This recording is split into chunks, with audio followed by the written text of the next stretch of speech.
ಇನ್ನು ಬಿಡದಿ ಭೀ ಯುದ್ಧದಲ್ಲಿ ತಾರಕಕ್ಕೇರಿರುವಂಥದ್ದು ಮಾತಿನ ಸಮರ. ಎಚ್.ಸಿ. ಬಾಲಕೃಷ್ಣ ವಿರುದ್ಧ ನಾಲಿಗೆಯನ್ನು ಹರಿಬಿಟ್ಟಿದ್ದಾರೆ ಎಚ್.ಡಿ. ಕುಮಾರಸ್ವಾಮಿ ಅವರು. ಕುಮಾರಸ್ವಾಮಿಗೆ ಸಚಿವ ಎಚ್.ಸಿ. ಬಾಲಕೃಷ್ಣ ಅವರು ತಿರುಗೇಟನ್ನು ಕೊಟ್ಟಿದ್ದಾರೆ. ಯೋಜನೆ ಆರಂಭಿಸಿದ್ದು ಎಚ್.ಡಿ.ಕೆ. ಯಡಿಯೂರಪ್ಪ. ಕುಮಾರಸ್ವಾಮಿ ಬಾಲಿಶ ಹೇಳಿಕೆ ನೀಡೋದನ್ನು ಬಿಡಬೇಕು. ಯೋಜನೆಯ ಕುರಿತು ಸಾರ್ವಜನಿಕ ಚರ್ಚೆಗೆ ನಾವು ಸಿದ್ಧರಿದ್ದೀವಿ.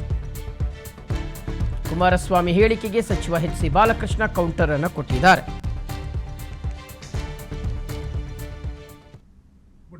ಇರೋ ವಿಚಾರ ಹೇಳ್ತೀವಿ, ತಪ್ಪಿದ್ರೆ ಹೇಳಿ. ನಮಗೆ ಏನು ನಾವೇನು ಎಳೆ ಮಕ್ಳ? ನಾವು ಅವ್ರ ಜೊತೆ ಬೆಳೆದಿರೋರಪ್ಪ, ಅವ್ರ ಕತೆ ಎಲ್ಲ ಗೊತ್ತು ನಮಗೆ, A to Z ಹೇಳ್ತೀವಿ. ನಾವೇನು ಎಳೆ ಮಕ್ಳಲ್ಲ, ಏನು ಮಾತಾಡೋಕೆ ಏನು ಬಿಟ್ಟಿಲ್ಲ ನಮ್ಮನ್ನ. ನಾವು ಇರೋ ವಿಚಾರ ಸತ್ಯ ಹೇಳ್ತಾ ಇದ್ದೀವಿ. ಸತ್ಯ ಹೇಳೋದಾದ್ರೆ ಚರ್ಚೆಗೆ ಬರಲಿ. ಈ ಯೋಜನೆ ಬಗ್ಗೆ ಅವ್ರು ಮಾತಾಡ್ತಾವ್ರಲ್ಲ, ಅವ್ರು ನಿಖಿಲ್ ಮತ್ತೆ ವಿಜೇಂದ್ರ ಇಬ್ರು ಚರ್ಚೆಗೆ ಬರಲಿ. ಯಾವ್ದಾರ ಮೀಡಿಯಾ ಮುಂದೆ ನೀವು ಕರೀರಿ, ಚರ್ಚೆಗೆ ಬಂದ್ರೆ ಕೂತ್ಕೊಂಡು ಚರ್ಚೆ ಮಾಡೋಣ. ಯಾರ್ಯಾರ ಕಾಲದಲ್ಲಿ ಏನೇನಾಯ್ತು ಅಂತ ಈಗ ನೀವೆಲ್ಲ ಪತ್ರಿಕೆಯಲ್ಲಿ ನೋಡಿರ್ಬೇಕಲ್ಲ. ಯಾರ್ಯಾರ ಕಾಲದಲ್ಲಿ ಏನೇನಾಯ್ತು ಯೋಜನೆ ಬಗ್ಗೆ, ಯಾರು ಮಾಡಿದ್ರು ಯೋಜನೆ ಅಂತ ಹೇಳಿ ಎಲ್ಲ ಪತ್ರಿಕೆಯಲ್ಲಿ ಇವತ್ತೆಲ್ಲ ಬಂದಿರ್ಬೇಕಲ್ಲ. ನಾವು ಎಲ್ಲ ಪೇಪರ್ಲ್ಲೂ ಮೊದಲನೇ ಪುಟದಲ್ಲೇ ಬಂದದಲ್ಲ, ನೋಡ್ಲಿ ಅದನ್ನ. ಅದು ಸುಳ್ಳು ಅಂತಂದ್ರೆ ನಮ್ಮಲ್ಲಿ ಡಿಫಾಮೇಷನ್ ಕೇಸ್ ಹಾಕ್ಲಿ.